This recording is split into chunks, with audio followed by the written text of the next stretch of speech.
My name is Ben Horne and I'm a large format landscape photographer, and in this video we're going to talk about lenses, lens boards, and camera movements. So the lens I have on this camera here right now is the Nikon 150mm f5.6 lens. I find that when shooting on a large format camera, I'm really drawn towards the normal lens, so not the really wide, not really long, just kind of in the middle more than anything else. And I wasn't really as drawn to that when shooting a digital 35mm camera or a film 35mm camera. I always find myself kind of gravitating towards the wide angle or towards the telephoto lenses. But I think part of the reason why I'm really drawn to a normal lens on these cameras is that when I find a composition, it's not because I'm looking through the viewfinder to find the composition. I really rely on trying to find that composition just by kind of observing my settings and kind of looking around. And in this case, if I see something that looks really good in real life, chances are that's going to look really good with a 150mm normal lens. Now, if you're just getting familiar with shooting 4x5 and 150mm doesn't really sound like a normal lens, to have a really rough general rule of thumb, if you take your favorite focal lengths on a 35mm camera, you multiply it by 3, you're going to be kind of in the ballpark of what that focal length will be on a 4x5 camera. So 50mm lens times 3 is going to be 150mm. I also like to have a wide angle and also a longer lens as part of my kit as well. So on the wide angle side, this is a Nikon 75mm lens, and this is going to be equivalent to somewhere around a 20 to 25mm lens. You'll notice that this is on a different looking lens board. So this is on a recessed lens board. And the reason for that is that on most 4x5 cameras, you can't really get this lens close enough to the film plane on the back unless you have a recessed lens board which just sets it back a little bit further. This makes it a little bit more difficult to access some of the controls on it. So for example, being able to flip the shutter open is a little hard to get to, as well as accessing the aperture lever on there. But I always carry a spare cable release with me, and what I find is I could use that spare cable release as a tool to flip any of those levers that I need to. So this I find to be very useful as a wide angle lens. I'd say a 90mm lens is a little bit more familiar as far as a wide angle focal length, but I've always been drawn towards 75mm because it gives just a little bit more wide angle, but still enough room for movements that we're going to talk about in just a moment.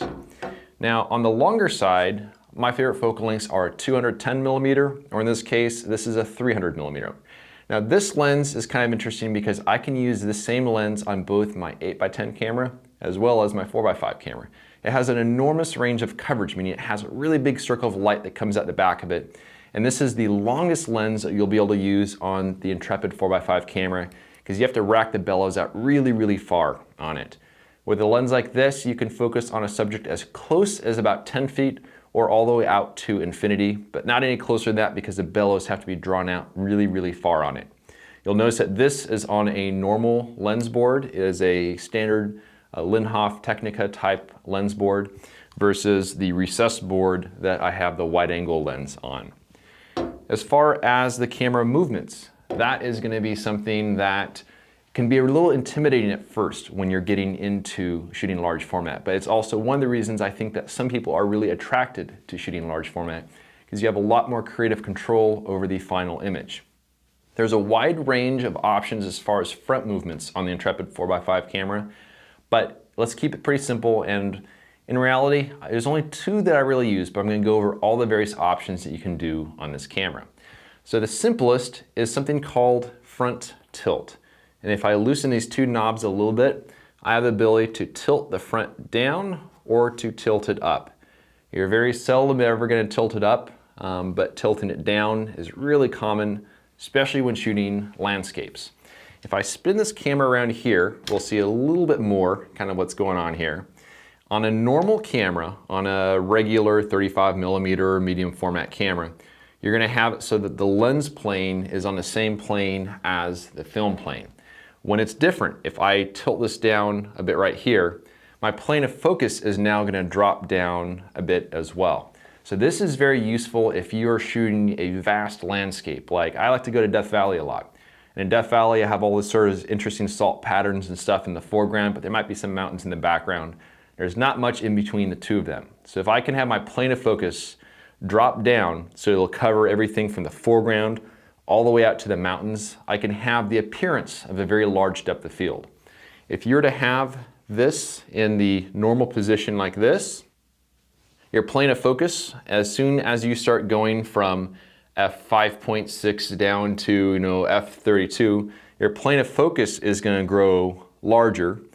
But the moment that you tilt this just a little bit, just like this, your plane of focus is going to drop down, it's going to open into a wedge. And so long as you capture the ground at your feet all the way out to the mountains in that wedge, you're going to have the appearance of a very large depth of field. Where this doesn't really work is if you have any sort of tall vertical subjects within the frame. Could be trees, could be buildings, could be cliffs, anything along those lines. But what will happen is that as you open that plane of focus into a wedge, you'll find that the top of that subject is going to be blurry and get sharper as you work your way down. So it is a very useful option to have, the front tilt, but at the same time you have to be careful to use it when appropriate. The other one that I find to be very useful is going to be the front shift. This is how we're going to deal with having basically proper perspective if you're shooting vertical subjects. So let's say you're in a forest and you have a bunch of beautiful redwood trees and you want to look upward a little bit, but you want those trees to be nice and straight. The way you do that is you keep your camera nice and level looking at the subject, but by loosening these knobs here and then dragging this upward a little bit, what we're able to do is it's kind of like you're looking through a periscope. You're looking straight ahead, but you're also looking at a higher perspective. So it keeps all those lines nice and straight, but you can look a little higher. This is also commonly done for architectural photography. If you want to photograph an entire building, but you're at street level. You have a wide angle lens, and you do a little bit of rise there, and you can keep those lines nice and straight. It's as easy as that. So what I do is I kind of set everything up, have everything all nice and straight and locked into the indent there, get everything focused and everything set. And then what you do after you have all that done is you're going to bring your front standard up just so you have the right composition that you want and go ahead and lock it in place. Those are the two settings that I use the most when shooting landscapes.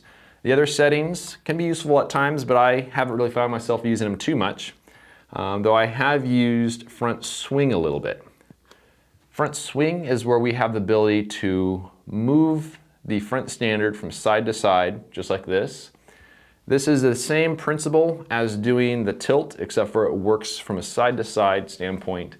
I've used this a little bit to kind of make the plane of focus follow a little bit of a diagonal subject. I've done this to kind of follow a cliff face.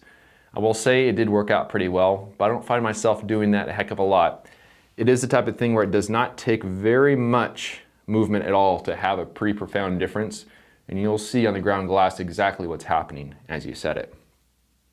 And finally, our last adjustment is going to be the one that I very seldom have ever used, but it's there if you need it, which is basically we have our shift in the front where I can shift this from side to side. It's the same sort of philosophy as if you were to do the front rise and fall, but in this case it's to the side. So you can have your camera pointed one way, but you can kind of look off to the side a little bit.